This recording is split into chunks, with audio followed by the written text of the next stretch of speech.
Aujourd'hui, la prédication, je vais la baser sur une histoire fictive. Si jamais vous entendez un prénom qui est le vôtre, en tout cas, ne vous sentez pas visé, vous n'êtes pas concerné, ça reste vraiment fictif. Et pensons à un repas de Noël qui s'est tenu hier dans une famille pas du tout croyante. Et c'est Karine qui nous raconte cette histoire, même si ça sera une voix d'homme. Considérez que c'est Karine qui écrit à son amie Émilie, qui est partie vivre à l'étranger il y a 3 ans. Alors Karine écrit: cette année encore, Noël a été très particulier à cause du coronavirus, mais c'était moins pire. Si l'année dernière, la famille n'a pas pu se rassembler, cette année, nous avons eu quelques personnes autour de la table.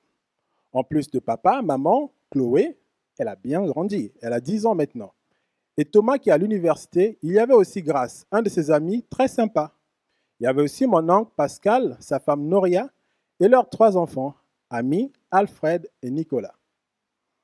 J'étais content de les retrouver. Et comme l'année dernière déjà, le coronavirus est invité à table. On en a parlé. Il était question de 3e, 4e dose, voire plus. On se demandait si l'année dernière, on en parlera encore. Bref, il nous a pris beaucoup de temps. Bon, la fête a quand même continué. Elle battait son plein, nous étions à table et on entendait le bruit strident des couteaux. Et là, les enfants devaient faire, bon, telle une bataille de gladiateurs. Alors, il faut avoir beaucoup d'imagination, des couteaux qui font du bruit comme des épées. Voilà. On riait en ressassant les souvenirs de l'année dernière, des années passées. Tout le monde était content, enfin presque. Tout le monde sauf Chloé, qui faisait la tête juste à ma droite. Je la voyais avec sa fourchette, elle tourbillonnait son repas sans le mettre en bouche. Elle avait l'air vraiment triste. Elle n'a pas reçu le cadeau qu'elle attendait, qu'elle avait demandé au Père Noël. Elle était très, très, très déçue de ce qu'elle avait reçu. Mais il faut dire qu'elle n'a pas été du tout sage tout au long de l'année. Et papa et maman lui ont reproché plein de choses tout au long de l'année. Et tout à coup, je l'ai vu se lever, brusquement et bondir sa fourchette en l'air comme une épée en disant « Pourquoi fête-t-on Noël d'ailleurs ?» Il y a eu des éclats de rire et maman qui était à sa droite lui a répondu « Chloé, c'est l'occasion de se rassembler en famille avec les personnes qu'on aime et de passer des bons moments ensemble dont tu te souviendras toute ta vie. » « Je n'aime pas Noël, a rétorqué Chloé. C'est alors que Grace, le copain de Thomas, a pris la parole. Noël, chez moi, c'est aussi l'occasion de se rassembler avec la famille. Mais avant tout, c'est le moment de se rappeler de la naissance de Jésus-Christ.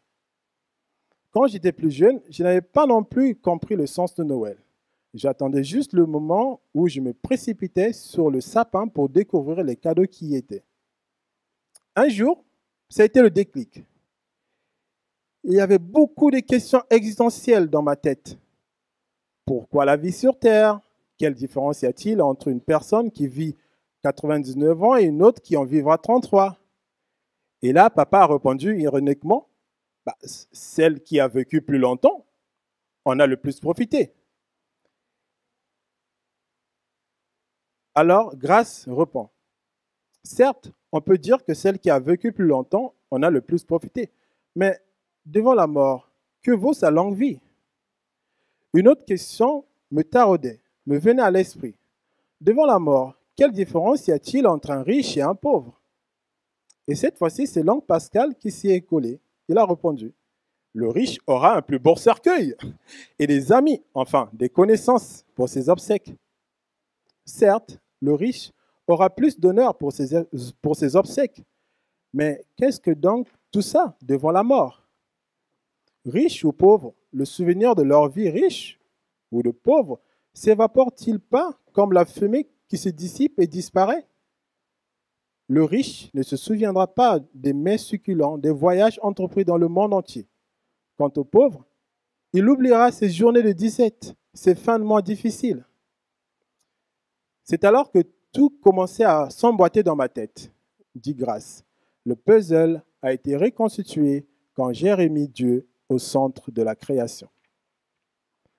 Je crois que le monde est l'œuvre de la création de Dieu qui existait avant le monde.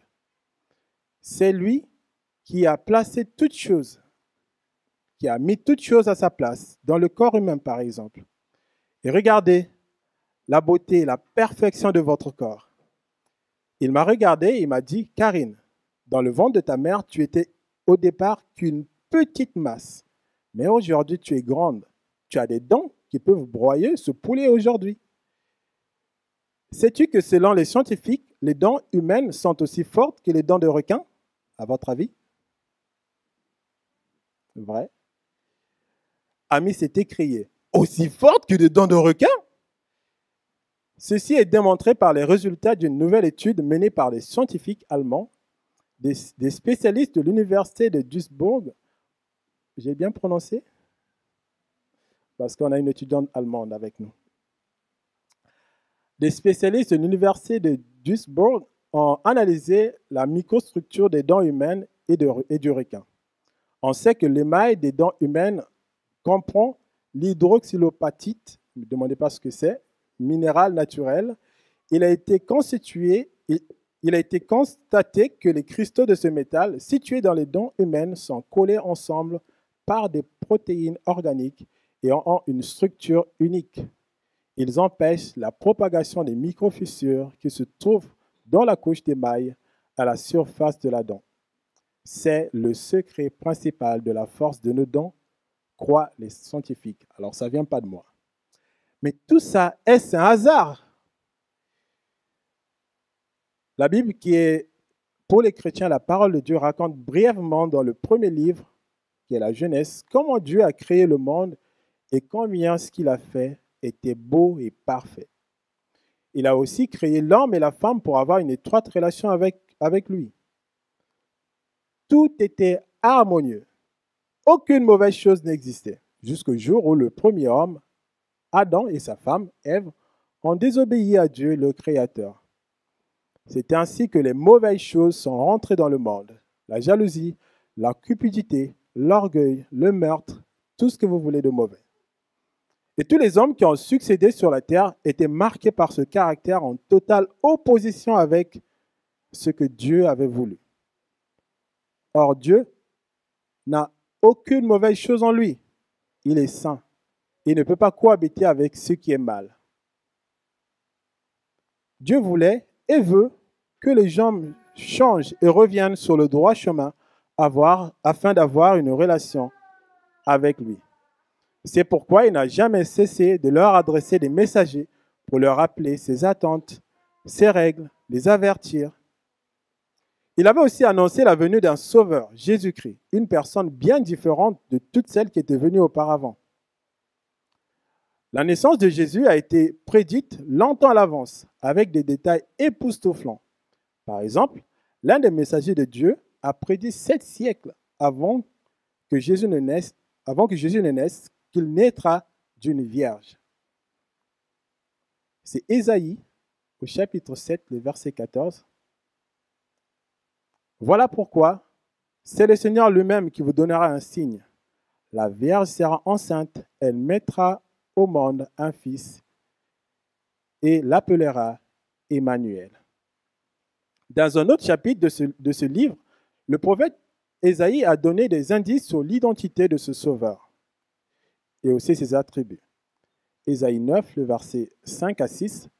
En effet, un enfant nous est né, un fils nous a été donné, et la souveraineté reposera sur son épaule. On l'appellera merveilleux conseiller, Dieu puissant, Père éternel, Prince de la paix. Étendre la souveraineté, donner une paix sans fin au trône de David et à son royaume, l'affermir et le soutenir par le droit et par la justice, dès maintenant et pour toujours. Voilà ce que fera le zèle de l'Éternel, le Maître de l'univers. Sa naissance exceptionnelle, sa mort, ont été prédites bien longtemps à l'avance. Et tout s'est déroulé exactement comme Dieu l'avait prédit. Et Jésus est né à Bethléem, dans une étable, pas dans un palais, d'une vierge nommée Marie. Je pense que tous ceux qui ont appris la naissance de cet enfant ne savaient vraiment pas ce que cela signifiait pour l'humanité, mais aussi quelle était la mission de cet enfant, comment il accomplirait cette mission, même si, une fois de plus, tout était écrit par Dieu.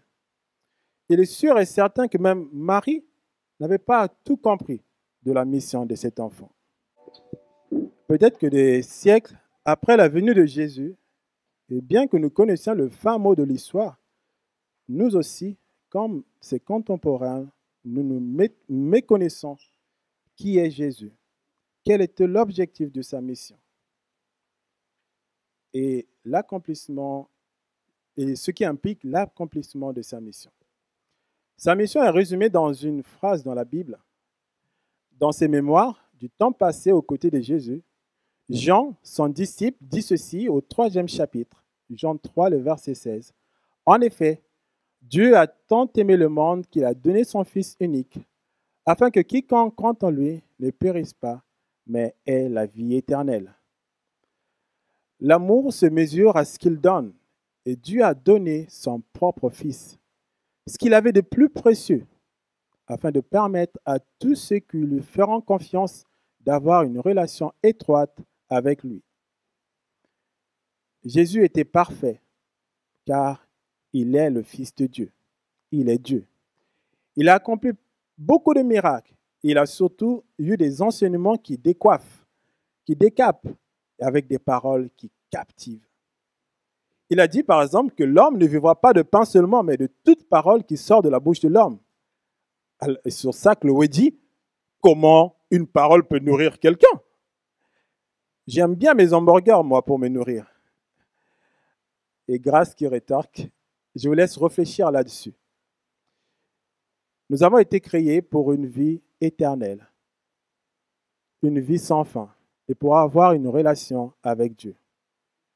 Voilà ce que Dieu a fait à Noël. Il nous a envoyé un sauveur afin de nous donner d'être réconciliés, d'être en paix, d'être en relation avec lui. Depuis, dit Grâce, j'ai mieux compris le sens de mon prénom Grâce.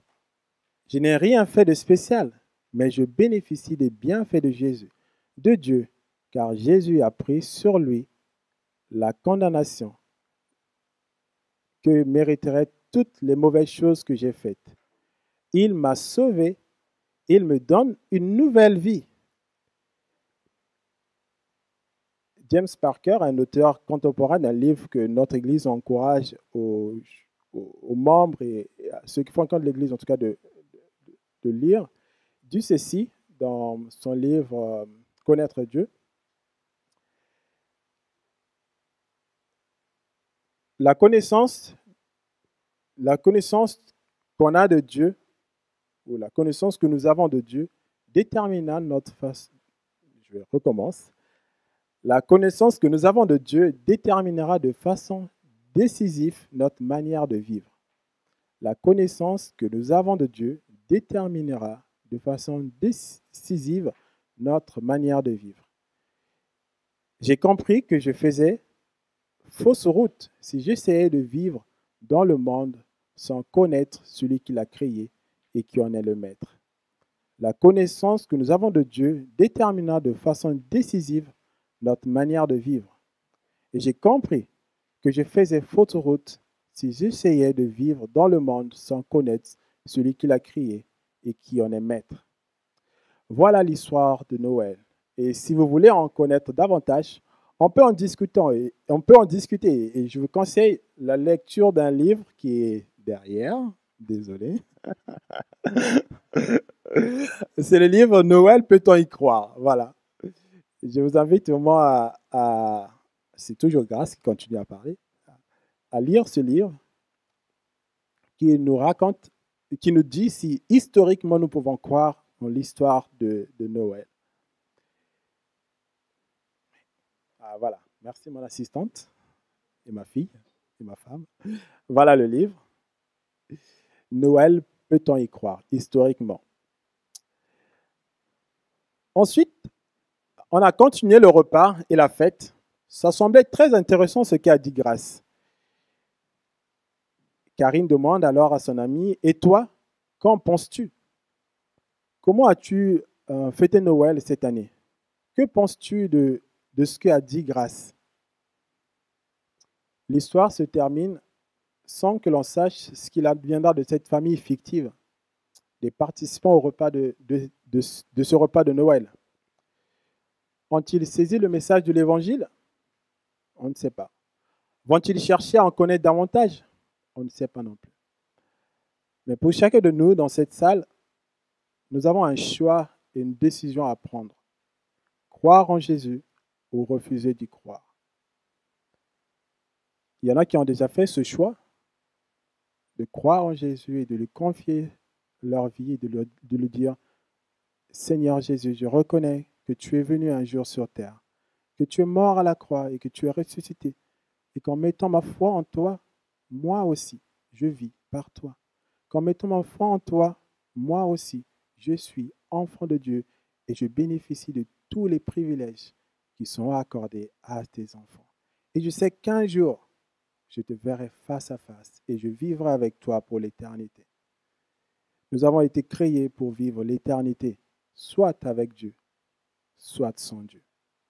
Et à ceux qui n'ont pas encore fait ce choix, que l'on soit plus jeune ou très âgé, la porte est toujours ouverte et cet accès à Dieu est toujours possible parce que Christ est vivant. Et ce qu'il a accompli, il a accompli pour moi, pour vous, pour nous tous.